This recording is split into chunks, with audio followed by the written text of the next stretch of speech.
Hi, welcome back to my channel, Open the Door. This is episode 39, Do No Harm. So the concept of do no harm is a fundamental ethical principle that's found in a variety of fields, and each interprets and applies how it can fit into their specific context. So before I get into talking about how we can do no harm in our daily lives, I want to talk about several fields that apply this principle and how it applies to them.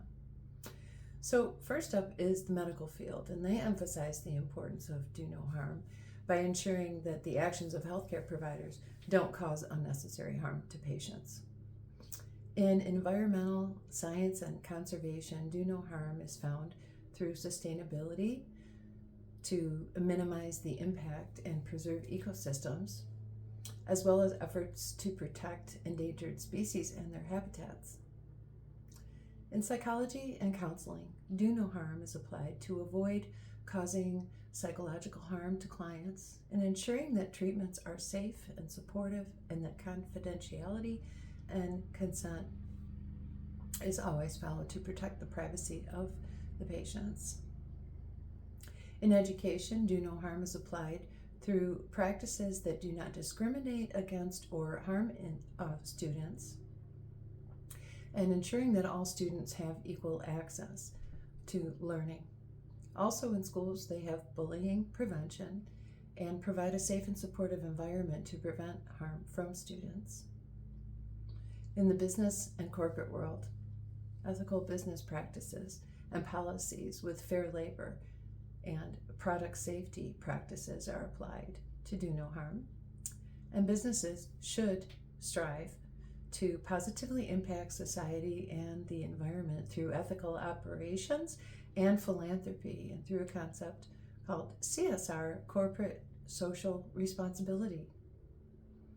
In law and human rights, there's legal ethics that lawyers are bound by, and this code of ethics is applied to avoid harm to clients, opponents, or the legal system. Human rights advocacy ensures that the actions and policies don't infringe on the fundamental rights and freedoms of clients.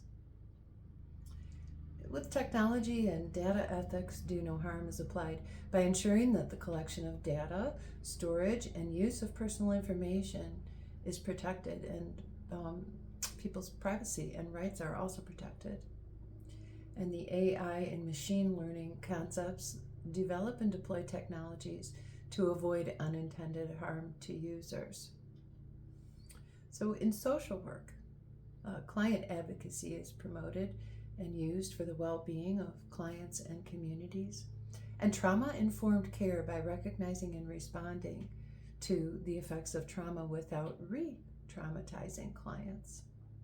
So these are just a few examples of a variety of fields that use this concept of do no harm, but we can use it in our everyday lives. And I've got a list to talk about for everyday life, but first I want to talk about how do no harm applies in the spiritual sense.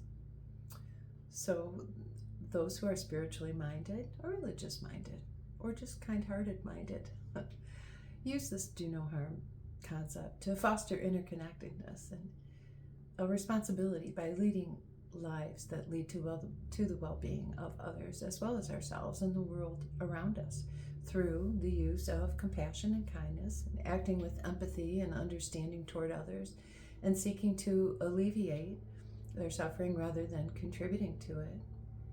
And what goes right along with that would be the use of nonviolence to do no harm by avoiding actions that cause physical harm or violence. A respect for all life is a way that we do no harm by recognizing the intrinsic value of all living beings and treating all living beings with dignity and respect. And the use of mindfulness helps us to become aware of the impact of our own words and actions and thoughts on others and the environment around us. An overall ethical conduct following moral guidelines that promote peace, justice, harmony within communities and the world is certainly a way that we can do no harm. So there's the everyday examples that I referenced a couple times about how we can use this concept of do no harm in our everyday life. First up, through respectful communication, speaking kindly, and avoid using hurtful language, and be sure to use active listening when interacting with others. Having a sense of environmental responsibility by reducing, reusing, and recycling to minimize the waste, and please avoid littering and pick up trash when you're out there too. Digital etiquette is how we can do no harm by being mindful of what we post, avoid causing distress or harm to others, and respect the privacy of others by not sharing someone else's personal information without their permission. Driving safely is a way we can practice do no harm by obeying traffic laws and driving cautiously, and don't drive under the influence. Being considerate and taking considerate behavior out into public by holding doors for others or offering a seat to someone who is in need, and keeping our noise levels down in shared spaces.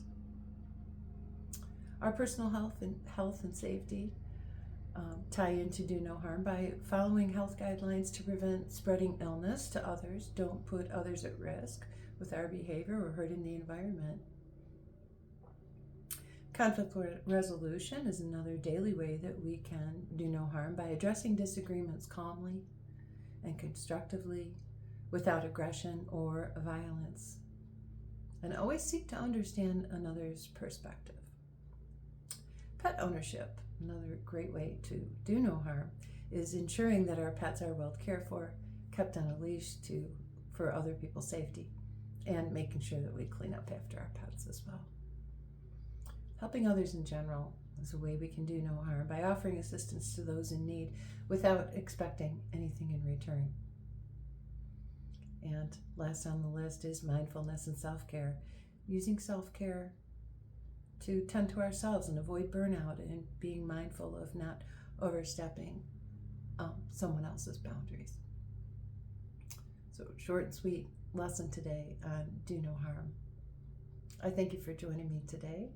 I've got another video lined up, so you will definitely be getting 2 videos this week. I thank you again for joining me. I will see you again soon, so have a great day. I wish you peace, love, and light. Stay well, take good care of yourselves, and do no harm. Thanks for joining me. Bye for now.